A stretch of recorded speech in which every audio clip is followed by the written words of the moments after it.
Ooh, we've got Sunday night's Tech and Chill live stream show. I hope you guys are doing well.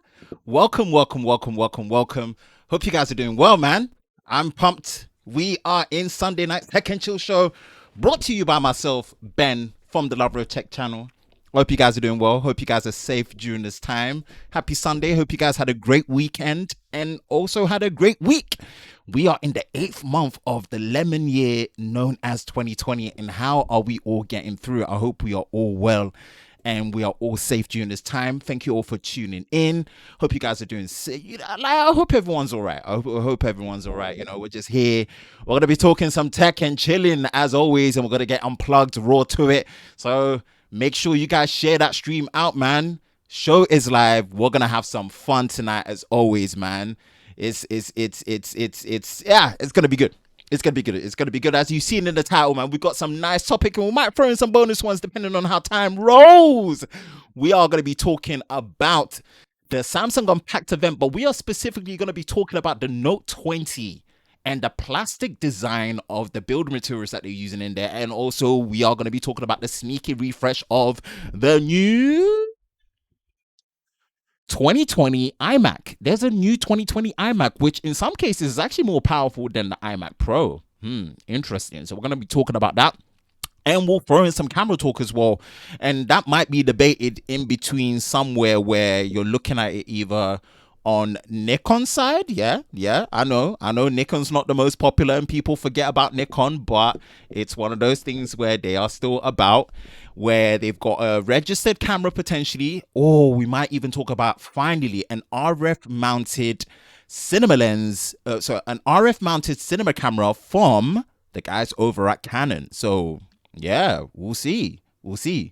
Apart from that, man, welcome to tonight's Tech and Chill show on Sunday, 9th of August, 2020. And it's going to be fun. We'll run through it, man. But before we do, guess what? We're giving you the stream in the best quality possible, man. We are streaming live in crispy and none other than 4K UHD. So if you're on an iOS device on iOS 14 beta, apparently that you can watch stuff in higher than 1080p finally. So if you're on an iOS device with iOS 14, make sure you click that gear icon, select 1440p or go all the way up to 2160p 4K UHD on desktop as well if you're on Google Chrome. And of course, if you're on an Android phone that has a 1440p screen or higher like you have on a Sony Xperia with the 4K display, you can definitely enjoy this stream in the crispiest quality possible. God damn, I love that. Gotta love that, man. Shout out to all my people. Shout out to the replay crew that are going to be watching this as well. But even if you're not part of the replay crew, I do have this condensed down into what is known as the cut down series. So if you don't know what the cut down series is, the cut down series is basically in the name, cut down smaller version, condensed versions of the 3 or more topics that we talk about on the Tech and Chill show. I will upload them throughout the week, and usually they are uploaded on Tuesdays, Thursdays, and Saturdays to make it easier for you to digest if you don't have the time to actually watch the stream back. But I would love for you to watch the stream back. It's usually for an hour, and I give it to you in the best sound quality and the best video quality, so it's less fatiguing to watch. And obviously, I'll put a bit of spice into it to make it exciting, man. So hope you guys can appreciate that.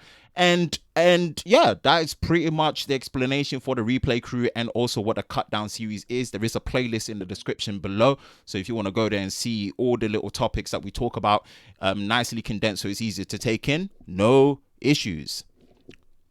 I'm gonna start recording. Woo, let's see who's in the comment section, man. Shout out to my people in the comment section. Shout out to Technically T early in, even before the stream went live with it, man. So I appreciate you, T. What's good? Tech with me. Yo, what up, Ben and T? What's good, man? Nice to have you. Thank you for joining the stream. I appreciate you rolling through.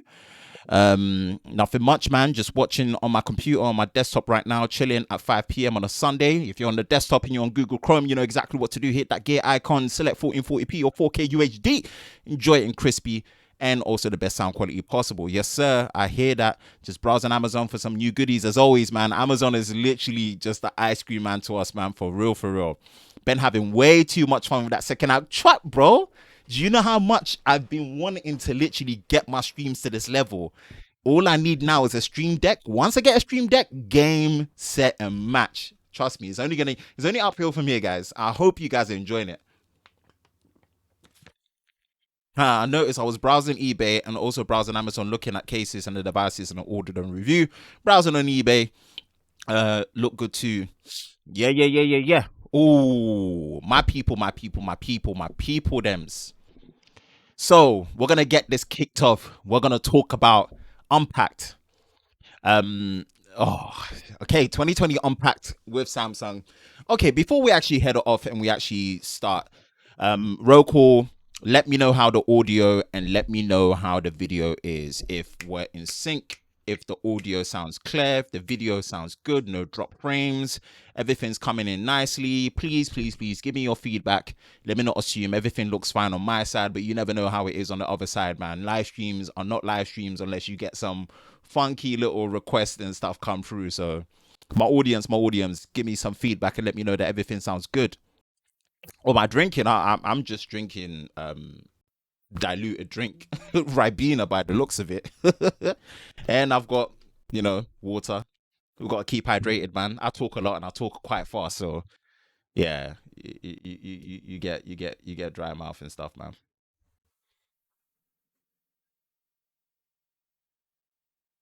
Ba ba ba ba bum. But yeah, we are live tonight, man, in crispy 4K UHD. We are gonna get on to the first topic of the night, and we are going to talk Samsung. Samsung. Yeah. We are going to talk about the Galaxy Unpacked. We're going to talk about Unpacked, but the main topic for tonight will definitely be on specifically, we'll glance over the products here, but we're going to talk specifically on the Galaxy Note 20, the Note 20, not the Note 20 Ultra, but the Note 20, and why it's been priced the way it's been priced, the decisions of the design making, and just, what Samsung's thought process and what my idea is on it. Now, if you guys haven't seen, I have made a video on the Galaxy Z Fold 2 and why I'm excited for that product, to the point where if Apple do not put a high refresh rate display in their Pro Series iPhone, I'm not getting an iPhone this year yet again. I was willing to put up with like another year of lightning, just to make sure that I've got high refresh. And if they're not going to add it in the Pro Series, man, I think my money's going towards Z Fold 2. And that's crazy for me to say that. That's how much I'm impressed by how far they went with that phone. The Note 20 is to be expected when it comes to the Ultra version. It's a beast and refined, and it comes in slightly cheaper than, like, it's an understatement to say slightly cheaper than list price of the the S20 Ultra. But hey, it is what it is. The beans, that's the Buds Live, and then obviously the Watch 3, the Tab S7 Plus tablet. Like, 12.4 inches, AMOLED display, and it's 120 hertz. That's the first display of its kind at that form factor. That's impressive. That's just checkmated iPad Pro when it comes to physical hardware, especially when it comes to display tech. But the Note 20 is where it's controversial. So I want to deep dive into that and kind of just do a little bit of a background on what I'm thinking on the Note 20. Yeah. So we're gonna switch over to it. We're gonna transition. Obviously, you guys like the transition. Come on now. I gotta do you guys nice in it. Um. So Note 20 series. So obviously, you guys know I'm based in the UK, so I'm gonna be giving UK prices. I'm on the Samsung UK website, and we're looking at where these devices are sitting. And the big boy is the 512 gig version of the Note 20 Ultra, only coming in a 5G variant, and it's 1,279 smackaroos of the Queen's head on paper money for that bad boy. And it's the full kitchen sink and the full works, obviously, peak brightness, new peak brightness of 1,500 nits, which is phenomenal for screen brightness on a smartphone. Micro SD card, new S Pen with latency really dropped down to 9 million. Like, it's the big boy. It's the big boy. 256 is £100 cheaper, £100 more. You get a 512 gig. You might as well if you're spending that kind of money. And then the normal Note 20. This is where things get a bit interesting. The normal Note 20, in that sense, where it comes at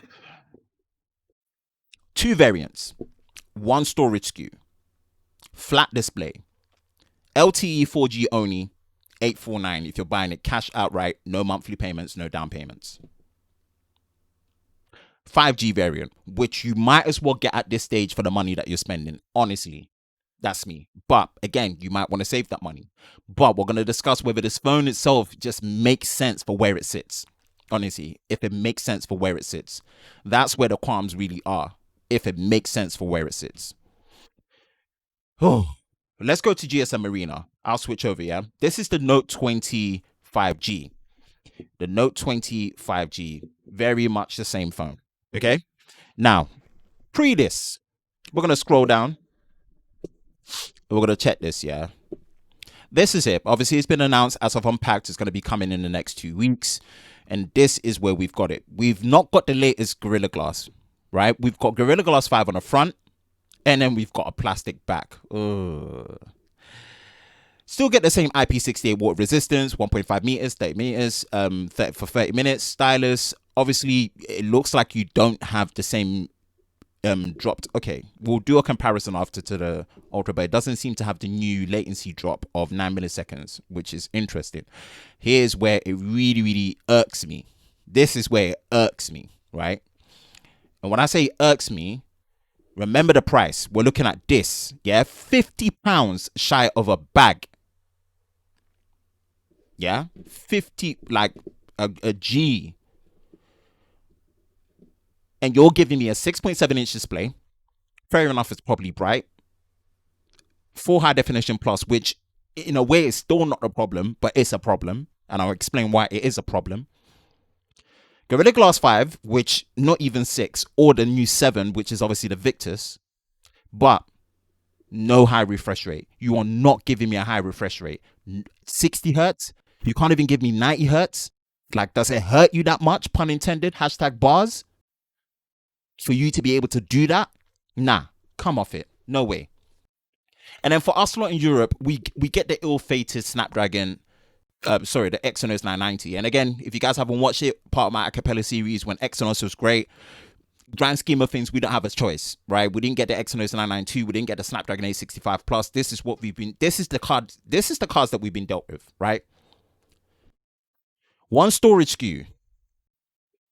So if we look at the camera standard affairs, man. 64 megapixel telephoto, just like what we saw. Hybrid zoom, records in 8K 24 frames a second, yada yada yada. Like, we know this from the S20 series. It's a strong camera hardware.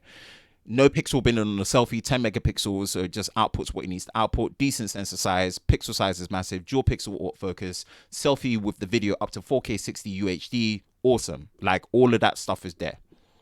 Yeah. What's the storage SKU? Yeah, so you got two storage SKUs. Let's look at what we've got here. So in the UK, it looks like we are getting the 256 gig model rather than a 128, because I was worried about us getting a 128, but it seems like it's a 256 gig model. So if I go to pre-order and see Wagwan, yeah. So you got trade-in options, which is obviously standard affairs, Note 20. All right. So one thing I am happy about is it's not the 128 gig that we're getting in UK. It's the 256 gig model. That negates it a little bit. When I tell you, it negates it a little bit, you get 4 months free YouTube Premium, okay, which is YouTube Premium. I use YouTube Premium all the time. It's sick. And obviously, you've got the option to claim a free gift with the Buds Plus. Yeah, so some things are negating, and it's a good look. I actually like that. The Buds Plus are really, really good. My problem is the plastic back and also the high refresh rate not being there. Yeah. Let's do a quick comparison against the other devices. So if we go to compare, and this is why I'm saying that this is where the potential issues are, right? We're going to type in Note 20. So we're going to type in Note 20 Ultra 5G. And then what we're also going to do is going to put the Samsung Galaxy S20, yeah? So the equivalent will probably be the S20 Plus because of the display size. This is where the issue is. And if you look at the S20 Ultra, so the S20 Plus, right, you've got a high refresh rate display, same display size. If you see it here, yeah, pre that, same display size, 6.7 inches, much higher resolution, and it is high refresh rate. Same processor, Same storage, but this time you get micro SD. You're seeing where the issue is. You're seeing where I'm going with this, that you become your own worst enemy, and the only differentiating factor is that you're putting down the S Pen. And if you look at the S Pen differences, it looks like the normal Note 20 doesn't get the new reduced S Pen latency of 9 milliseconds. And I think that also has to do with the fact that it does not have a high refresh rate display. That helps with that helps with the touch response time to help with that. That's another issue that I'm seeing. That is another issue that I'm seeing, right? If we look at the battery capacity as well, slightly bigger battery, that kind of makes sense because obviously the S Pen taking up space and whatnot. And the reverse wireless charging, we've got that there, right? And this is where smartphones. Let's go to S series, right? Okay.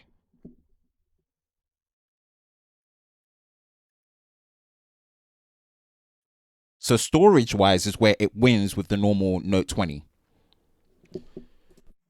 So having broken all of that down, let me come back. Yeah. And try and dissect where my mindset is with this whole thing, because we had the Saturday night tech fight as well. Oh, man, it's a mad heat wave still. We had the Saturday night tech fight where there was a question about, is the phone handicapped because of the plastic back? No. Handicapped means that will it stop working or work defectively? It will not, right? It will not. The reason why it will not is that the subframe is still strong aluminium, or aluminum for my UK, for my US and my Canadian brothers and sisters. But it's aluminium. We say aluminium. Aluminium subframe is what makes the rigidity of the product and the integral structure of the product solid. So plastic has its advantages. My point is that high refresh rate display not being there. What is wrong with 90 hertz? You are upgrading from last year, and the high refresh rate will benefit the S Pen way more than anything. You could have got that milliseconds response time way down. Maybe not to 9 milliseconds, but what exactly is wrong with 90 hertz? I would have taken 1080p at 90 hertz. I'm at this point right now where the whole notion of high refresh rate being a gimmick is a personal choice. I don't think it's a gimmick because I see the benefit of it, and I've used displays that don't have 60 hertz, and it jars me knowing how much scrolling I do on my social media, how much typing I do, the benefits of a high touch response, and all the things that come with it, right? That's me personally. So I've made this analogy that at that price point, it's like buying a Grand Tour car and not having cruise control, because your priority is that, hey, I don't need cruise control because I'm going to drive the car manually all the way through. Good, you can drive it that way. Doesn't mean at that price point it shouldn't have cruise control. The same as where we are right now. These smartphones are becoming way too expensive already. So certain things have to be there based on the asking price. That's like saying that, hey, because it's a high-end phone and I don't use wireless charging shouldn't be there. Fine, I don't use wireless charging, but come a certain price point, it needs to be there, because you have to tell me what you're asking. Why are you charging that much to not have a certain feature there that you know is the integral part to how you interact with the device, especially a device that is based around a unique stylus accessory that separates it from the normal S range. So now the normal S range has better value, even though it doesn't have an S Pen, when you're not given a feature that will complement the S Pen that you did with the Ultra version, that really, really helps that experience of making it feel more lifelike or more paper like and much more responsive and much more smoother. That's where my issue is. And it's fine if they did that and they charge a considerably low amount, right? There's already a problem with the split system on the chips that they used, the Exynos 990 and the Snapdragon 865 Plus. That's already an issue in itself, not even for performance, but potential battery life issues. And now this, what was actually so difficult to put a 90 hertz display as a differentiating factor between a 120 hertz that you're getting a quad high definition option in there with a much brighter panel at 1500 nits of peak, to a 1080p 90 hertz display, at least if the peak brightness was only 1,000 nits. What was wrong with that? Forget the other competition like OnePlus or whatnot, because I've already made a video on it of why network reach matters and carry reach matters, right? You're gonna have more reach because you're Samsung. You're gonna have more of these premium products in more places for people to buy them on a monthly. And to the normal person that comes in, as they get referenced as the average consumer, right? They may not care. But my point is, when things are developing better, I don't think it's fair that the average consumer, as they like to be referenced to, or the normal buyer coming in, should be shortchanged for that price. And you make the argument that, hey, they did that on purpose to make the Ultra look better. Yeah, probably true. Why make the Note 20 if it's basically not going to sell? It's a lot of e-waste. It's a lot of redundancy in terms of product development. When you're clearly nerfing it to the point where you're trying to make it look good, why not just bring out the one product that looks good and makes sense? The S20 series makes sense. Even all the way down to the normal S20 at 6.2 inches, that display size and one-hand ability, and still having a quad high definition display that goes to 60 hertz, or a 1080p display that goes to 120 hertz with a 4,000 milliamp hour battery, still has better value than what you've done with the Note 20. And what's sad is the Note 20 is a good phone. Actually, it's probably an exceptional phone. Why? Flat display. So flat display wise, it's probably going to have a better experience than a curved display when it comes to the S Pen of the S20 of the Note 20 Ultra. And I don't understand why they made the curve on the Note 20 Ultra so pronounced when they went back on the S20 series and made it a bit more flatter. Yeah. So that's where I'm thinking. So why not at least put a 90 hertz display in there? Honestly, and it wasn't even just me. You've got bigger content creators that said that, this is probably the first time where you can say that a Note product is overpriced. Yeah, every Note product that's come out has been mad expensive. That's always been the creme de la creme, the creme de la creme, the coup de grace of what you're meant to be getting when it comes to that premium flagship phone. And it looks awesome, especially with the mystic bronze finish, that matte finish, and the frosted back. Oh, definitely. Every video I've been seeing, that phone's looking good. But this is a perfect example when you try to do too much and too little all rolled into one, and you're cannibalizing yourself, and you are your own worst enemy before you even start recommending other brands. Whether it be your OnePluses, your Oppos, your Xiaomis, your Googles. You made the product look bad out the gate when it could have been much better. So I don't know what you guys think, man. That's my thoughts on the the S20. Sorry. That's my thoughts on the new Note 20. Yes, the plastic back doesn't obviously, handicap, but in terms of the premiumness of the product, I think the biggest handicap, if anything, is the display. Like, you're still putting a display of this caliber in there. It's not a good look. It's not a good look. So that's it, man. That's the first topic out the way. Answer the questions, and then we'll do a little quick flyover of some of the other products quickly. But we've done a video on that, so yeah. Woo! Shout out to this heat wave. Shout out to this heat wave. Let me open the door and let the breeze pressure be relieved. Oh man, we're going in. 12 concurrent viewers. Shout out to you lot, man.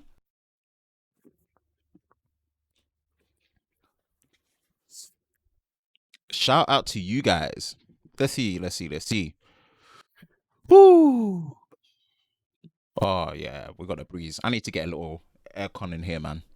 Shout out to Nvidia and RTX voice. I'm telling you, man, RTX voice is my favorite feature. Like, no background noise, everything gets drowned out. You could just hear me.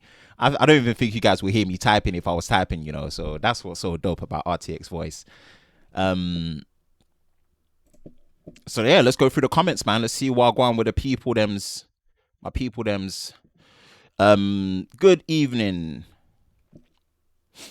All right, what's up? Good evening, gentlemen and women. Yes, what's good? Adigia Anil. Sorry if I butchered your name. Aluminium. Yes, that's the right way. Ben is spitting facts here. I appreciate that, man. Just trying to drop a bit. I'm just look. Just make right decisions, man. Unless you value a flat display that much, honestly, and you want an S Pen, I think you should just save your money and get the S20 Plus IMO. Yeah, man, that price point for the for the compromises has me not sure if I want to grab one. Note 20 Ultra. Don't get the Note 20. Honestly, it's not that deep. Sorry to say, unless they do some crazy price drops, which I don't see them doing anytime soon. Save your money. Honestly, save your money and just get the Note 20 Ultra, because I'm keeping that same energy. Even if you're not a high refresh rate person, I still firmly believe let the feature be there. And if you don't believe in it in terms of compromises to battery, set it to 60 hertz out of default and let the user choose what they want to do. Simple as. But it has to be there. And answering that, if and it sounds petty, but it's just the experience I've had, right? I wouldn't, like I said, I wouldn't buy a brand new car off the shelf if it did not have cruise control. That's me personally. I wouldn't do that. I would not do that to myself. Or spend all that money and not have the option of cruise control. Doesn't mean I'm going to use it all the time. No, but I need that option to tap into. Same with cameras with autofocus, right?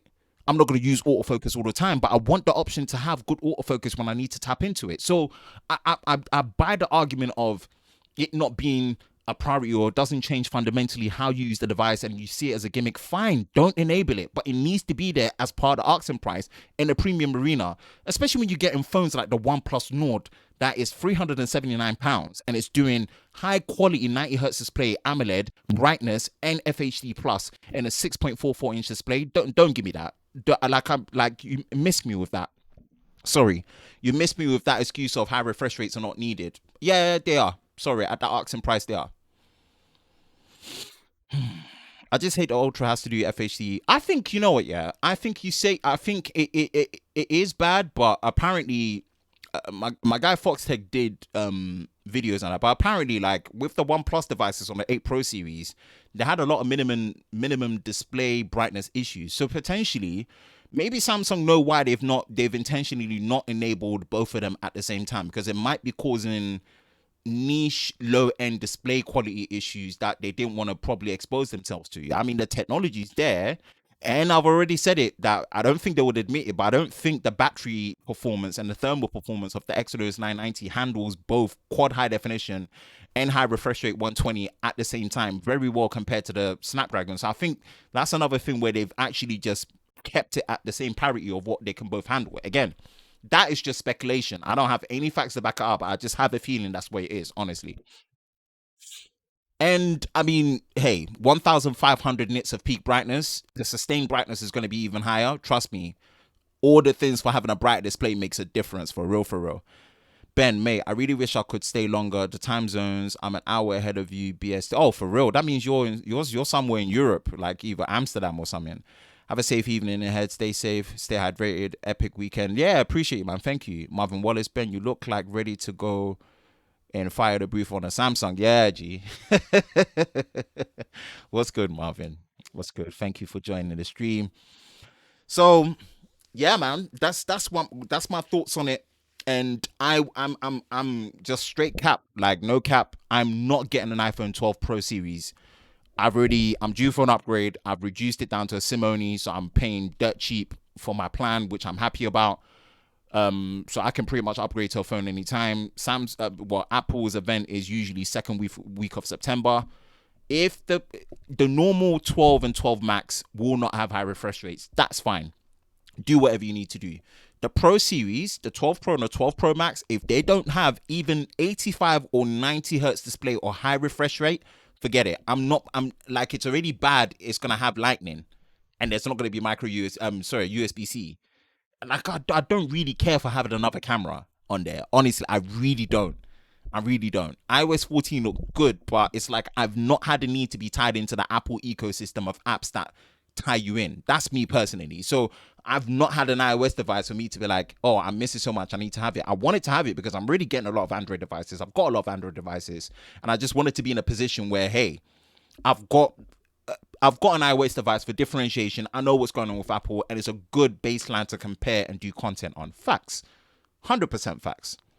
But if Apple don't come through, I'm being dead straight. If Apple don't come through with high refresh rate on their Pro Series, on a Pro Series device that's gonna start at 1,000, usually in UK, the base model of the normal iPhone Pro, not the Max, starts at £1,049. I'm not paying that money outright or monthly not to get a high refresh rate. That means you're still giving me near enough the same display experience 3 years ago from the iPhone 10 in 2017. Like I don't think I'm asking too much to say that.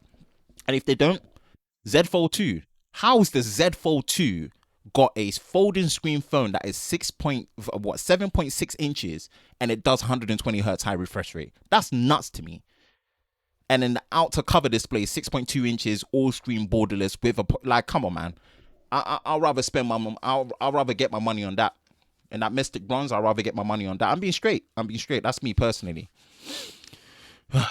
I plan on selling my 11 Pro. I think there will be when the iPhone Pro comes out. I mean, I don't know though if I want a regular size 6 point. Yeah, I mean, I'm gonna get. I've got a lot of big phones. Even my mid range. You're gonna be getting content on this, man. Realme X50. You're gonna get content on this Realme X50. Lots of it. Trust me. Even this is 6.57 inches. Fam, I've got a lot of big phones already. You get me?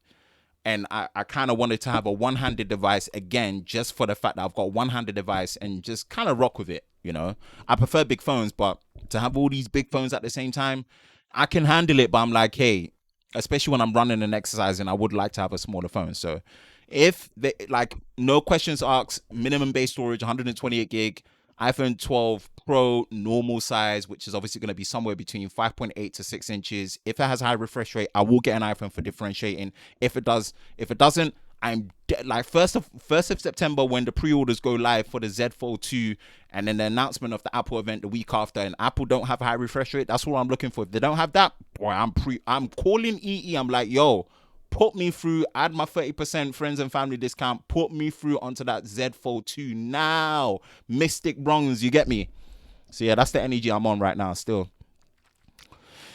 On to the next topic, but before we do that, you know what to do. This is Sunday night's Tech and Chill Show Unplugged, brought to you by myself, Ben, from the Lover of Tech channel. And we are watching and we are streaming this in the best audio quality possible and also video possible in live crispy 4K UHD on YouTube. So if you're on an iOS 14 beta device that can allow you to stream at higher quality above 1080p, you know exactly what to do. Hit that gear icon, select 1440p or go all the way up to 2160p 4K UHD. And if you're on the desktop on Chrome, Chrome, you have enough bandwidth, hopefully.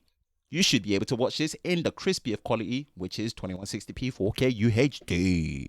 Right, next topic, baby. Let's move. I'm liking the flow of tonight, man. I'm loving the flow of tonight. Shout out to all you guys. Hope you guys are doing well. Hope you guys are safe during this time.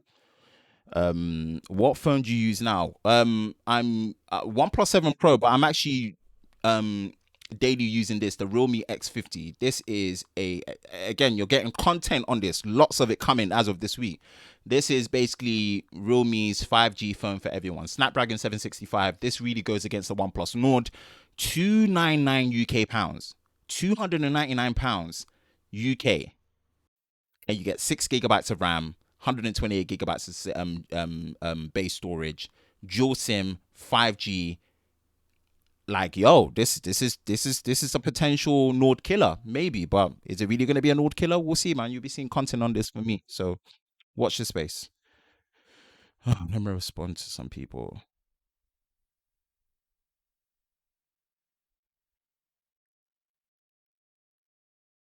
Sorry about this. Pause. Interlude. All right, we're gonna be moving over to the next topic, and we are gonna be talking about the refresh and the undercover refresh of the new iMac. And I'm going to share my opinions and my thoughts on the new iMac, as well as just Apple's desktop Mac lineup, where I just have some, irks and niggles about it. So let's roll through.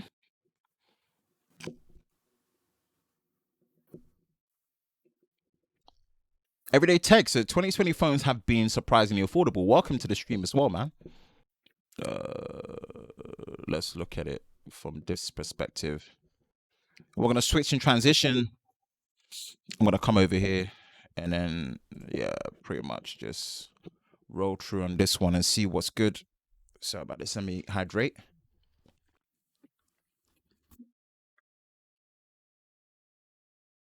All right. Shout out to Super Sav. Checking a tweet from him. Quick summary of the 27-inch iMac. So that's the first giveaway. It's only on a 27-inch iMac.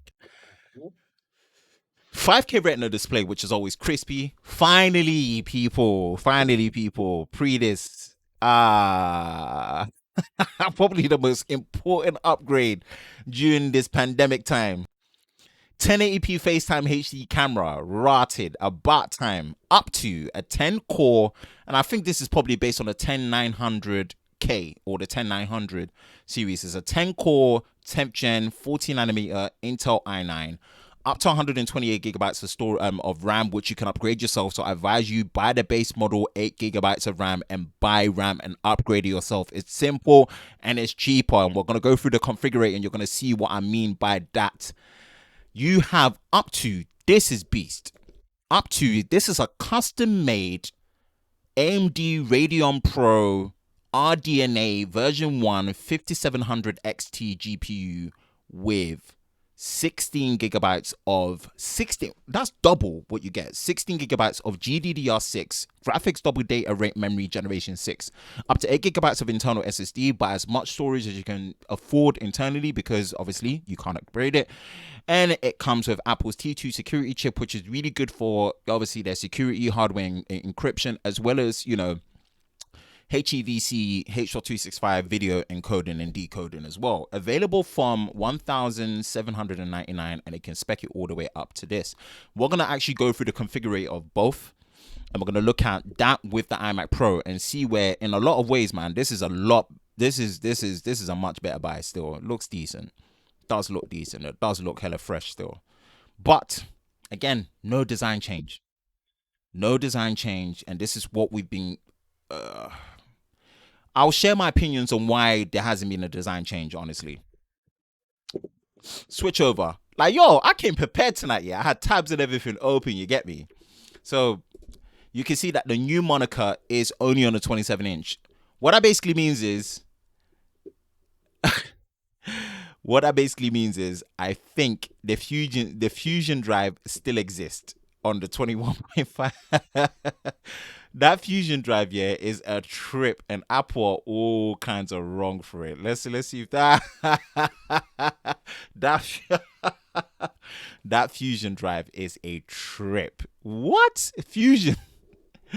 They put a fancy name, like say it's a Dragon Ball Z fusion of HDD and SSD, like it was gonna fix the problem. Nah, let's go back. That's a trip. But what it does mean is the 27-inch, the new ones no longer have the Fusion drives, and this is the configuration that you've got here. So a base model is basically £1,800, which looks quite decent. A 6-core i5. You've got that with the base. I'm okay with this for the price. The Radeon graphics there, 5300 Pro. 2 Thunderbolt 3 ports, and that crisp, like, yo, the money that you're getting with that display, it's like, it's crispy, hella crispy. That 5K display is nice. Mid base model, 6-core i5 hyper threading, I believe. You get double the storage, and you get the same graphics by the looks of it. So an extra £200, we'll check that. And then this is the 8-core with the i7. This is probably based on a 10700K or 10700. Again, where you're paying for is the more graphics here with the double VRAM. All right, let's go to the top. Let's select. We select this one, yeah. The fundamental design of the phone, the fundamental design of the iMac hasn't changed, unfortunately. And I think I have a thing on that. Nano texture glass. Again, this is where you've got that on the Pro XDR display, where it's anti-glare by the looks of it. So that's another 500. I think this is worth it for some people, depending on. But I think the 8-core is more than enough. Do not upgrade the RAM. Don't touch this. Leave it at 8 gig. Go and get your own SODIMMs and do it yourself. Trust me, it is easy. Do not upgrade on here. Do not upgrade. Do not upgrade. Do not upgrade the RAM. Where you should upgrade is this bad boy here. Spend that extra £5, yeah, that extra £500, that £5 on that. Wow, 16 gigabytes of VRAM. Trust me, overkill, but future compatible, as I like to call it. But most people like to say future proof. But hey, and then at least 1 terabyte of storage. That to me, this to me is the most sensible all-in-one system that you can probably get if you're gonna buy it. And we're gonna actually compare it to the iMac Pro. We're gonna open up and we're gonna go to Mac, and we're gonna see how the configuration to the iMac Pro looks like, and where the value of what you're getting with the new iMac, especially when it comes to obviously the how can I put it, the new FaceTime camera as well and other stuff. Again, configure.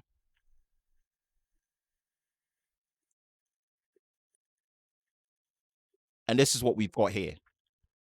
Error correction memory, 10 core Xeon, which is actually impressive. But obviously with the temperature and stuff, you get the integrated graphics, which you get the quick sync acceleration, which really helps apps like, you know, Final Cut Pro.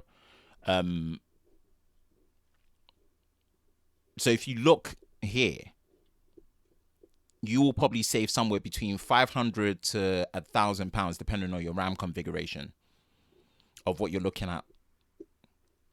And you get the new option to add that nano coating as well as the gigabit Ethernet as well. So I think this is actually decent. If we pre this gigabit Ethernet, and I think you got the 10 gig Ethernet as well as an option. And you can add obviously the trackpad with the Magic Mouse or Final Cut, but hey, that's a different one. And these seem to be shipping out really well.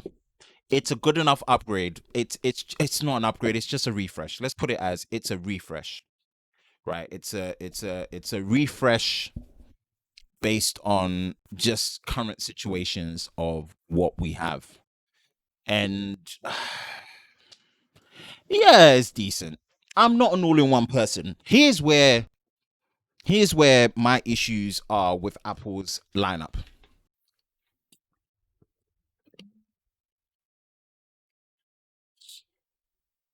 Like I said, I made a video on it. My frustrations with Windows laptops and whatnot, especially from a content creator side and not having unplugged performance. Near enough end of the year, if all things are considered in a lineup, I should be getting a MacBook Pro. Yeah. Most likely 10th gen. Hopefully it has Wi-Fi 6. Put my mind at rest. Get a MacBook Pro. That's going to be my portable content creation, machine. When I'm video editing, photo editing, and just when I'm on client sets, when I need to be portable and show them the instant results of what they want and what they like, so that I can get that quick turnover, it really makes a difference in that retrospect, right? So my problem with Apple is the lineup that they have right now. They don't have a cheaper version of the Mac, which is a cheaper version and a more accessible version of the Mac Pro, just like how they have an iMac Pro and an iMac. The reason why is someone like me that's on desktop PC, there isn't any accessible way for me to jump onto Mac desktop unless it's either the Mac Pro, which is too expensive and too much of a poor value on the base model, or the Mac Mini. And the Mac Mini is thermally limited. It doesn't have a dedicated GPU. I don't want to be putting external Thunderbolt enclosures to get a dedicated GPU in what is meant to be a desktop computer. And as much as there is value in an all-in-one system, especially with that 5K display on the iMac, which is great, I'm not an all-in-one system type of person. I want a desktop that I've got accessibility to add more drives internally, upgrade the RAM, upgrade the processor if I can, and just have that level of control that I want, right? That's me personally. That's what I've done. And the level of accessibility that you get on a PC desktop is where I just won't leave PC desktop. I will leave PC laptops, because for you to get a usable PC laptop, you have to have it plugged in all the time, especially when you have a dedicated GPU. And obviously with Intel not really road mapping themselves well and being stuck abominably on 14 nanometers, it's a shame that that's the position that they're in, right? It really is a shame that that's the position that they're in. So that's where my issue is, that I wish Apple would make a Mac, which is a cheaper version of the Mac Pro. Next, no redesign. It looks dated now. The borders and the bezels, it looks dated now, right? And we're asking ourselves that if we're on an Intel 10th gen, why have they not done the update? I think, you know what, yeah, personally, as much as there isn't a refresh of the design, which I think it's very, very much needed, it just needs to be streamlined. My issue, well, it's not an issue, but I think they're going to save that for their Apple Silicon. Or when Intel get down to 10th gen, 10 nanometers, sorry, which Intel are struggling. I don't see them doing that anytime soon. Apple have pretty much given 2 years for them to transition out onto Apple Silicon, and I think the redesigned iMacs and the iMac Pros and whatnot will come with Apple Silicon to usher in a new generation of Apple hardware control and what they're offering to line up with what they've got, you know, changing and moving away from Intel. Personally, I don't think they're gonna give courtesy of putting that much R&D into design and all the things that is there for Intel to still be on 14 nanometers ever since, you know, like Skylake, 5th gen. So yeah, I think that's my opinions on it. Yeah, I mean, if you're a person that depends on Mac software, dedicated software like Final Cut Pro, and you can't move to anything else, you know, I'm not in that position. I'm a Premiere user looking to transition to DaVinci Resolve because, again, DaVinci Resolve, they have a one-time paid software model where it works on both Mac and PC. It's not subscription-based like Premiere, and that's the advantage for me. Whereas Final Cut, I love Final Cut based. I respect Final Cut based on the performance and the optimization and the fact that it's a one-time paid software, but it's just exclusive to Mac, and I can't be exclusively on Mac. I like Windows, not because it's the best thing, but I game on Windows. You know, I want that option to game on Windows. I love the flexibility of the prices of the hardware when I need to upgrade or update, and just the ability to do that. So that's just me personally. That's why it's nothing against Final Cut to be like Final Cut is not good or it's trash.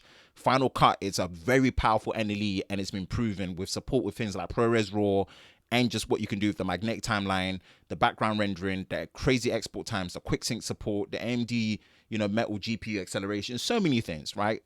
It's just exclusive to Mac, and I don't want that level of exclusivity, especially for someone like me that needs an NLE that's going to work on my MacBook Pro when I have it for portable, but when I come to my desktop, I can still have it work on there. I can't be on a Mac desktop personally. It just wouldn't work for me. It just wouldn't work for me. So it's a shame that there's no redesign. It's a refresh, not really much of an upgrade. It's decent. The value for Apple with the Apple tax is still there, especially when you're paying for such a high quality display panel that is above 4K and it's 5K. Yeah, I mean, if you need it, go with it, man. If you're not willing to wait for Apple Silicon, it's decent. I think as far as you'll probably wait to see if they refresh it to a 10 nanometer 11th gen Intel CPU. That's not happening anytime soon, guys. Intel are struggling. So before the refresh happens, you know, Apple are going to be on Apple Silicon, and that's where honestly you will see the redesign of these iMacs from the Pro to the normal iMac. That's my thoughts on the new iMac. Quick refresh undercover for 2020, and it looks decent. That's the best I can give it. It looks decent. Whew. All right, man, we're running nice. Let me run through the comments. Ooh, sorry, my bad. Gonna run through the comments. Oh, damn, man,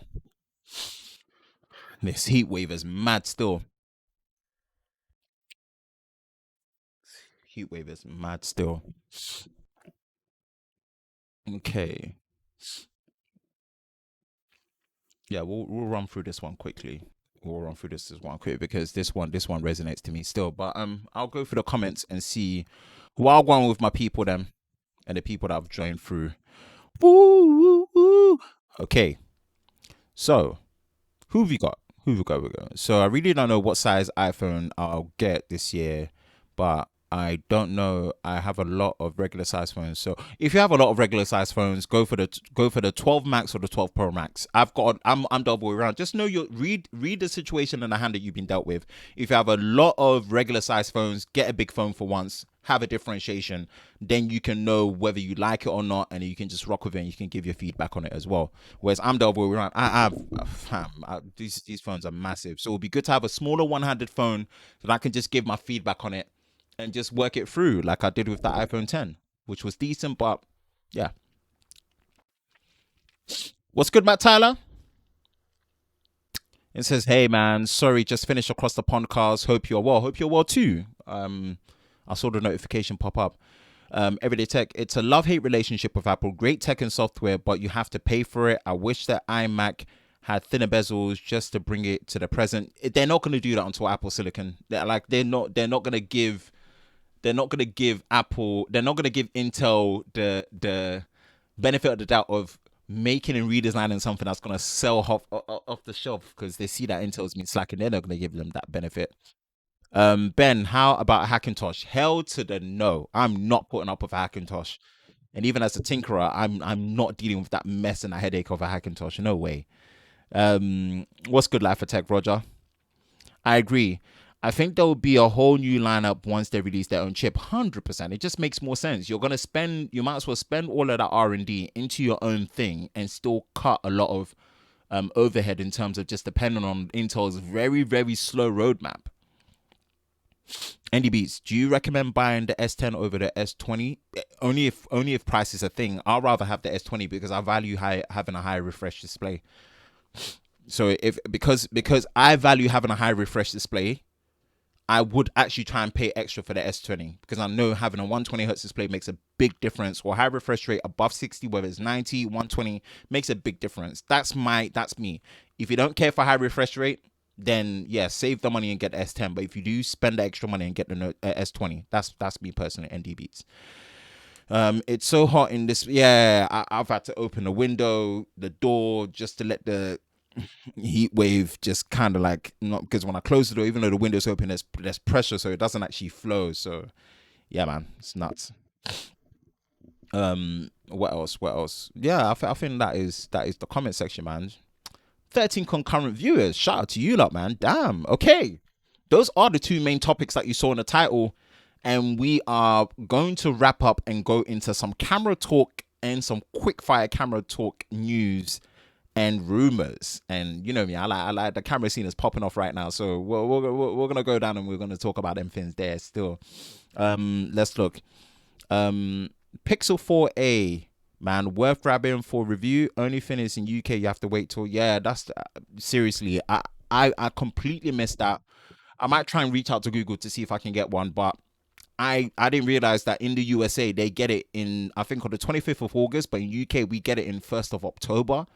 Yeah, that's far. That's actually very, very far. That's very, very far. And I made a video on the Pixel 4 XL. So Pixel 4a, and my thoughts on it. And I love that it's the first Pixel device where I understand how they've positioned, what they've done versus the competition like the Realme X50, the Nord, and the Oppo Find X2 Lite, which Oppo are not really promoting that phone that much. But to wait that long, they are going to lose a decent amount of sales in the UK to the OnePlus Nord, because the OnePlus Nord is outright probably the most powerful one. And I've said it, where Pixel wins is that it just works. It's a non-gimmicky phone. It gives you exactly what you need, no more, no less. And the form factor and the display design is probably the best out of all of them, because all those other displays from the competition have a pill shape. The Google Pixel has a single camera hole, so the display experience is, I think, is going to be better there. It's one-handed, it's comfortable, it looks the part. You're going to get guaranteed better software updates over 3 years, or probably more, on it from Google. And the Pixel experience arguably could be a much more enjoyable experience. If not enjoyable, it's going to be a less intimidating software. But to wait till 1st of October, Google, and we want that phone here as well. Is there battery sacrifice? Yeah, there will be some. It's the same as fuel consumption. If you're driving your car at 60 miles an hour, it's not going to use anywhere near as much fuel as if you're driving at 120 miles an hour. 60, 120, it's going to. But obviously, there's going to be smart management in there to really make it easier. But again, you pick what your priority is. For me, high refresh rate, because fast charging in these phones negate the battery issue a bit. That's me personally.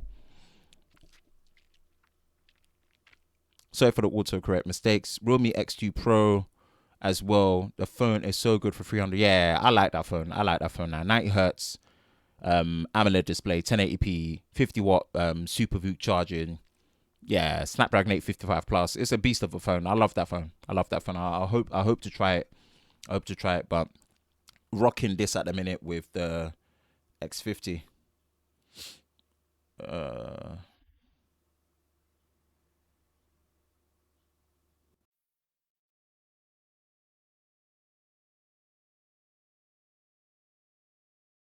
Okay, so sorry. So I'm just looking for it, just replying.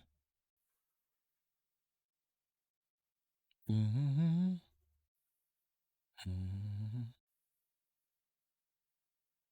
search of the perfect keyboard is annoying me right now at the price point.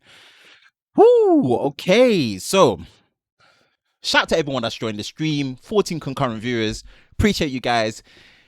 And it's been a good chill stream. I like it, man. It's been good. But if you just joined, if you didn't realize, we've got the best audio quality coming to you on this live stream, and also we're streaming this in crispy 4K UHD. So if you've got a device that supports it, that can allow you to stream with enough bandwidth above 1080p, you can click that gear icon, select 1440p or 2160p 4K UHD. So next quickfire topics is going to be some camera talk. And this is one that is dear to me. It's dear to me because I really like cinema cameras, especially with the Super 35mm APS-C camera sensor, which is obviously my favorite sensor size. That's what I'm using on my Fuji X-T4, as well as my trusty backup Sony A6400. That's the second camera that you're seeing right there. What else? I think this is it. So there are rumors. And this is from Canon Rumors himself, aka Canon. he really is Canon, to be honest. Oh, let me hydrate. We're going to be wrapping up soon, but this is it. Oh. Rumored RF mount cinema camera and specifications. Ooh. As previously reported, Canon will be releasing a Cinema EOS camera with an RF mount likely in late August ahead of IBC is usually held. Wow, okay. Same Super 35mm sensor as the Canon EOS-II MC200. Internal ND mechanical up to 6 stops. 2 mini XLR inputs, full-size HDMI, 4K UHD or 4K maybe DCI at 422 10-bit in OLED and IPB up to 120 frames a second internally. 1 CF Express Type B slot. 2 SD cards with UHS-II speeds, external roll recording options up to 4K. Ooh, so that's either going to be over SDI or a full-size HDMI, which is at the 2.1 spec, which is about damn time. You've got the LPE6NH batteries, 2 of them that it can be compatible with. Camera size smaller than what? Camera size smaller than the EOS 1DX Mark III? No way! I missed that one. And a price point that is looking to be coming in at is 4,000. Wow! What? For real? Ooh! Wow. Okay. Canon raw. Okay. This is really interesting. Are you really? Damn. Don't get the R5. Full frame doesn't matter then. Do not get the R5 for video if this is what they're bringing out. If this is true, wow. That's nice. Yes, you miss out on the full frame, but Super 35 is all more than enough for when you're doing video for real. And apparently they're bringing out their own focal length reducers, their own speed boosters. So rotted, okay. This caught me still. These 2 parts caught me still. The price and also the fact that it's meant to be a smaller body than the 1DX Mark III. Raw. Okay. This is a good look. And I think this one's a quick fire one, like, and we're gonna wrap up. We'll probably talk about the Nikon one as well. This this is a good look. This, I don't know what you guys think. I think this is a flipping good look if that's what Canon are doing. If this is legit, If this is legit, wow. Wow, wow, wow, wow, wow. Damn. Like for that price, 4,000 yo, that's accessible. Like they're really trying to come after your Z cams or your Z cams as they like to be known, and also the red Komodo as well, class leading autofocus, Super 35, RF cinema lenses finally that you can be using within then. Built-in NDs. You've got the new CF Express Type B, and also you've got the SDs. You've got internal 4210-bit up to 4K, 120 in terms of the slow mo internally and externally. Raw, okay, Canon, all right. I think this is the real upgrade and a real spiritual successor to the C200, and it will sit really, really. I think this might actually be known as the C200 Mark II that I was saying that was going to be coming out effectively. That's a good look. That is a good look. Yo, Film Kit in the house. Yo, Film Kit, I got one of your articles to come up next, man. What's good, man? Thanks for joining the stream. If Canon are bringing out this RF Cinema EOS line that is near enough a spiritual successor to the C200 with a super 35mm sensor, built-in ND, RF mount, and obviously the fact that they're building their own focal length reducers, and also the fact that you've got internal 4210-bit with all light and IPB long up or long group of pictures up to 120 frames a second, and a full-size HDMI, and you've got external roll recording options up to 4K 120 externally and mini XLR ports. Yo, that's caught me still. I can't lie to you. It's a rumor, right? Things are up in the air, but I kid you not, Canon rumors. The guy's on point. He's on point. So when he drops stuff like this, yeah, he's got sources to the point where it's tastier than ketchup for real. The sources that he's putting on, yeah, they're the best condiments that you're gonna get to be able to put on there. Like this is sauce. So I'm with it. I'm rocking with it. I want to see this. I'm all for this. I'm a big fan of Super 35. I know full frame is coming in to steal the party lately, and we've been talking about the rumored registered A5 and also the A7S III. Like damn, that camera, But this is a good look. This is a good look if they can keep it under 5Gs, and it's four bags and a half. Like yo, I dig with that. I rock with that. That's a good look. So that's it. Quick fire, man. This is the rumored Canon RF mount with their new potential Cinema EOS line that is potentially a spiritual successor to the C200. Let me know what you guys think in the comment section below. Yo, shout out to Film Kit, man. What's good? Thank you for rolling through. Appreciate you coming through, man. Appreciate you coming through on the stream. And we say this, but I've got an article from Film Kit himself when he came to the one that he posted through his Twitters.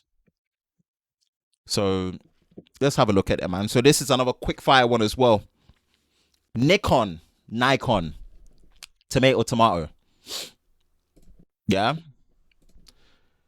Rumors that they've got a camera registered full frame that's going to have stuff like this. So we're going to go to it and we're going to actually see what are Nikon up to. What are they up to? What are the guys over at Nikon up to? Because I think they have been forgotten a bit. They've been low-key forgotten a bit. They have been forgotten a bit, which is a shame. But let's read this article. This is another bonus topic. This is topic number 4, but we're gonna quick this in because this will be a quick fire one, and we'll be wrapping up. Has the Nikon Z7S just been registered with 2 card slots, 2 internal processors, and 4K 60p? Ooh. So it says Nikon have registered a camera overseas that could be the Nikon Z7S or the Z6S, refreshed versions of the Z7 and the Z6 with key upgrades including dual memory card slots, dual processors, and 4K 60p video. We've heard rumors of this dating back to early July when we first learned of the Z5. At that point, we weren't sure whether the rumor mill was getting confused with details of the Z5 page. Okay, cool.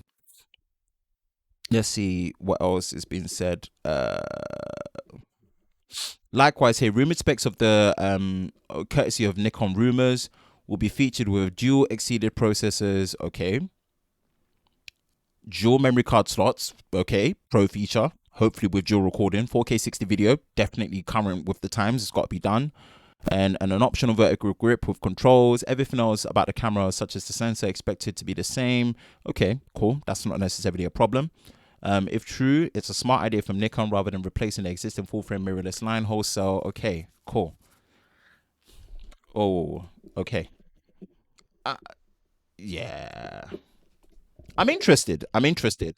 I think if Nikon can do this right, what they need to do, have at least the key and the non-specialist modes and the key modes, no record limit.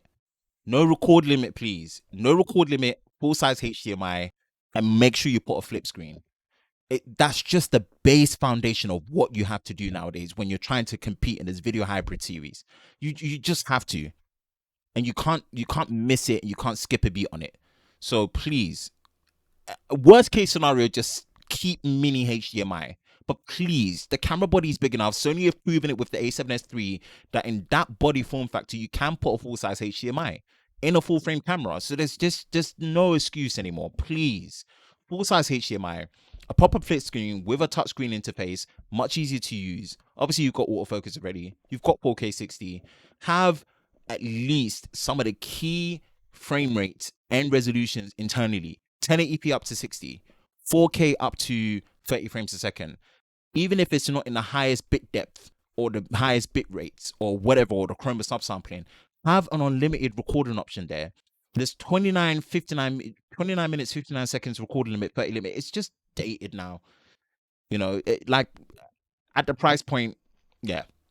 I'm interested to see what these cameras are. I think if Nikon or Nikon can really advertise themselves well again, because again, the Z5 just went under the radar. No one cared about it because they felt that maybe the attention that the A7S III was getting versus that camera was the wrong time.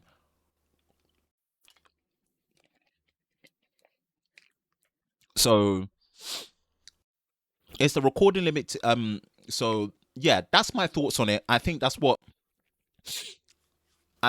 Nikon need to do. I'm interested to see how they've approached this with the S series of the Z6 and the Z7, and we'll see how it goes. We'll see how it goes. If it works, I hope it works for them.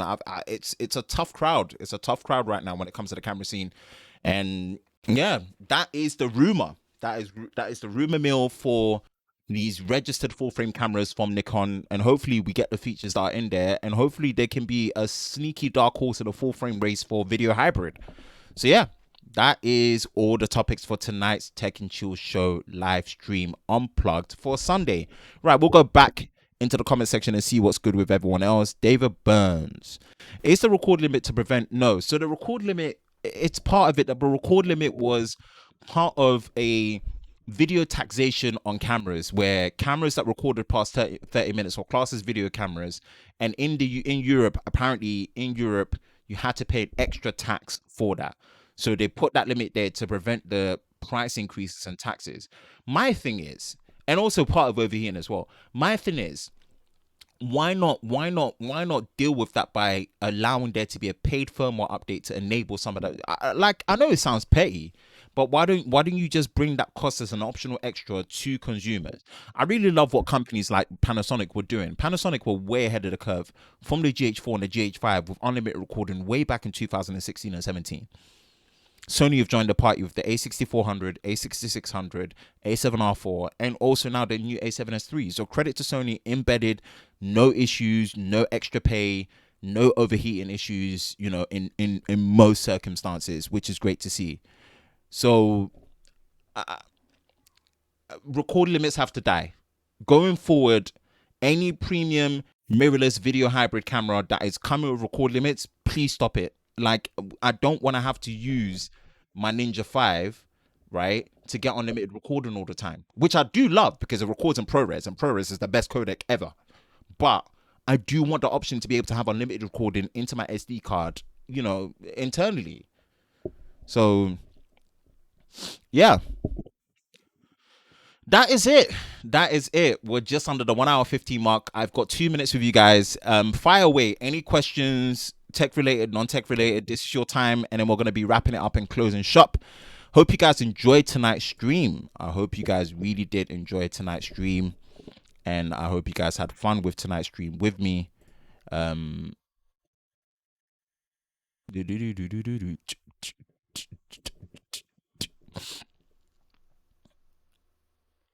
But that scares me. If you talk about custom firmwares, yeah, you gotta be brave for that. I did that with my A6300.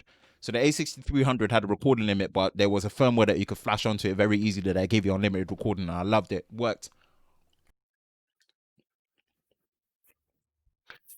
I was hoping we are gonna get time to talk about the overheating fixes that have been discovered for the R5, but we'll leave that for next week. We'll leave that for next week. There's 4 topics tonight. I don't want to take too much time on them. We don't want to hurt the replay crew as well. We want to consider them so it's easy for them to watch it. Usually now we've gone over 15 minutes, but I think it's been worth it. I hope you guys are enjoying the live stream upgrades, right? It's only going to get better. There's more stuff I want to do. And I hope you guys are enjoying the live stream setups, man. The upgrades that I'm putting in. I hope you guys are valuing that. And again, shout out to the replay crew, and watch out for the cut down series uploaded through the week. And yeah, we're gonna rock with it, man. How do you like XT4? I love it. The price that I got it for, I love it. Not perfect. Again, I wish it didn't have a micro HDMI. I wish I at least had a mini or ideally full size HDMI. I don't like the fact that there's no internal unlimited recording. But for what you're getting, you know, I love this camera. I love this camera. This camera's a beast. Autofocus, depending on the lens, is great. Flip screen that I'm seeing here. Autofocus with eye autofocus that is tracking me perfectly with this. Internal 10-bit all the way across the board. Internal 400 megabits per second, all eye, as well as, I love this camera. This camera's for what I got this camera for, which was like, Fuji nice me on that, man. I have no complaints. And it's a good stopgap. It's a good stopgap camera until the XH2, the XT5, which hopefully should fix these things that I'm talking about. Because if not, no later than May 2020, no later than May 2022 for my birthday, that A7S III is mine. Period. I claim that camera to be mine no later than May 2022, unless Fuji do something. And I think Fuji will be the only ones as the dark horse to actually match it, but in an APS-C body. IMO. Mr. Tech Rant was good, Trenton. Magic Lantern was pretty stable, yeah. The show looks great. I've been listening while cooking. Man, audio matters, innit? Audio matters. That's it for me, guys. Thank you so much. Thank you for rocking with me. Appreciate you guys. Hope you guys have had a great weekend. Hope you guys have a great week coming up. I appreciate you guys. I hope you guys are safe during this time. And I will catch you in the next one. Peace.